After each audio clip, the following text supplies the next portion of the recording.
subscribe, and comment. I'll be more than happy to host you. We are in chapter 6. Then Haman entered, and the king asked him what should be done for the man. Now Haman thought himself, who is there that the king would rather honor than me? So he asked the king, for the man the king delights to honor, let them bring a royal robe the king has worn, and the horse the king has ridden, one a crest placed on its head. Then let the robe and horse be entrusted to one of the king's most noble princes. Let them robe the man and the king delights to honor, and lead him on the horse through the city gates, proclaiming before him, this is what is done to the man the king delights to see. Commanded Haman, get the robe and the horse and do as you have suggested for Mordecai, the Jew who sits at the king's gate. Do not neglect anything you have recommended. Oh my goodness. So Haman got the robe and the horse. He robbed Mordecai and led him on horseback through the city, proclaiming before him, this is what is done for the man the king delights to honor. Afterwards, Mordecai returned to the king's gate. But Haman rushed home with his head covered in grief and told Zeresh his wife and all his friends everything that had happened to him.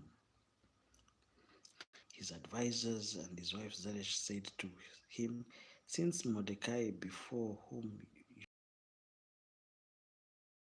Jewish origin, you cannot stand against him, you will surely come to ruin. While they are still talking with him, the king's eunuchs arrived and hurried Haman away to the banquet Esther had prepared. This is very interesting. If you're new to this channel, subscribe. And so the king and Haman went to the Queen Esther's banquet, and they were drinking wine on the second day. The king asked Queen Esther, what is your petition? It will be given to you. What is your request? So the king asked Esther while they were having, they were drinking, what is your request? Even up to half the kingdom will be given. Then King Esther answered, if I have found favor with you, your majesty, and if it pleases you, grant me my life. This is my petition, and spare me my people. This is my request.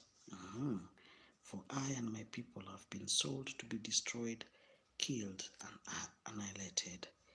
If we were merely sold as male and female slaves, I would have kept quiet, because no such distress would justify disturbing the king.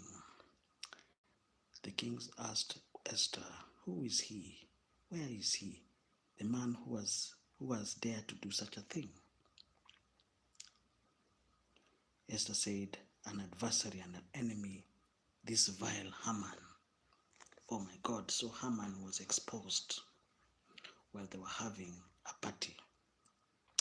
Then Haman was terrified before the king and queen. The king got up in rage. Okay.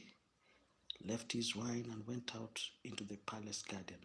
But Haman, realizing that the king had already decided his fate, stayed behind to beg Queen Esther for his life. So here Haman was now begging for his life. This man Haman. Let us continue. Let us continue reading. We're reading from the book of Esther. And from the palace garden to the banqueting hall, Haman was falling on the couch where Esther was reclining. I said that this night, we are reading this book. We are just about to finish. We're in chapter 8.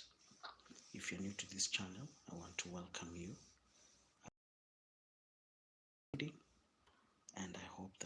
we'll grow together we'll be loaded with the word.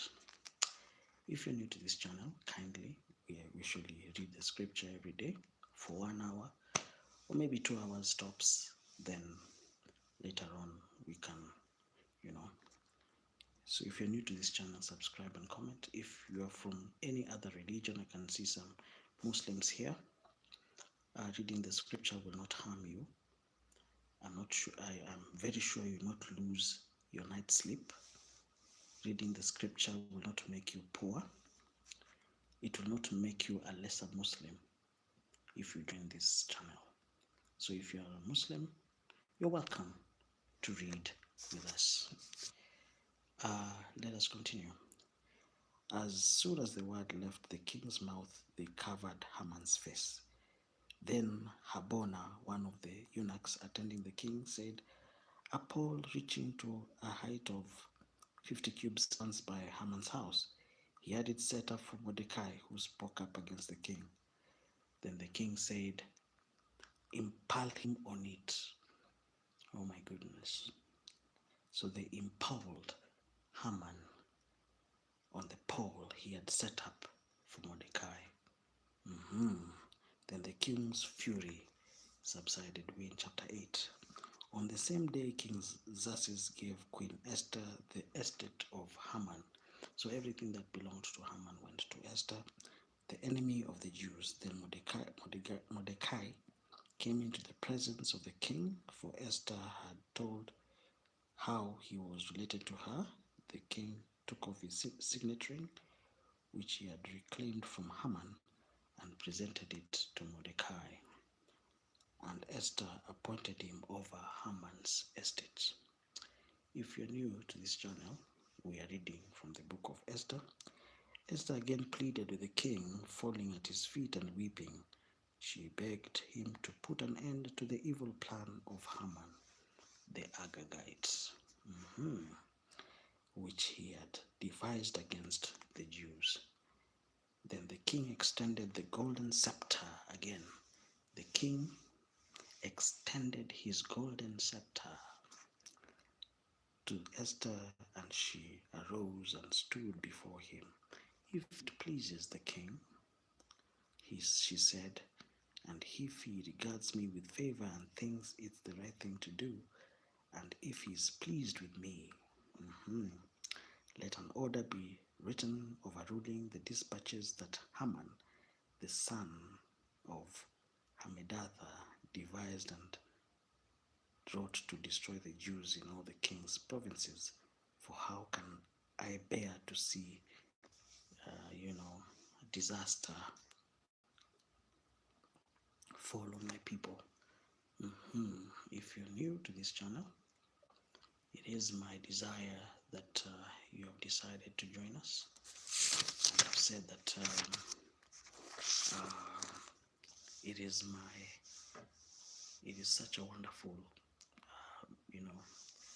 to be here every day and to share the word. And I hope that we'll be meeting here and sharing the word, even if it's for 1 hour.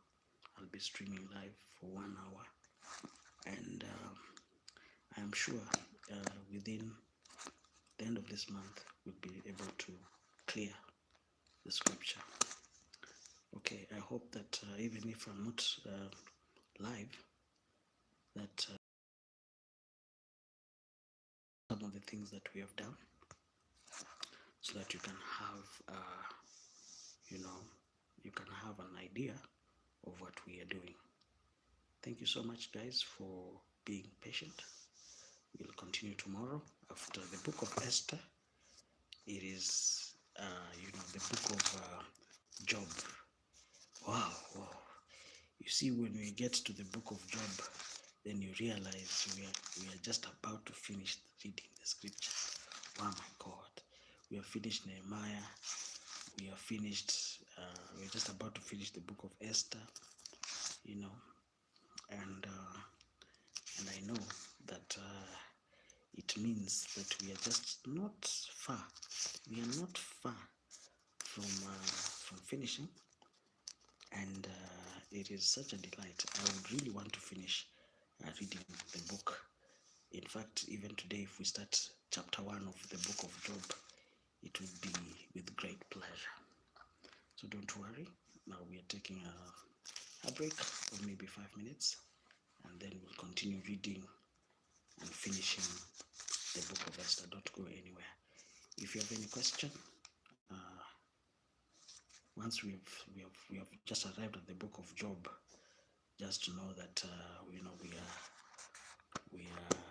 are just about to get to the end, and I hope by the end of this month we'll have cleared reading the scripture. If you have any question, you can ask me. Okay.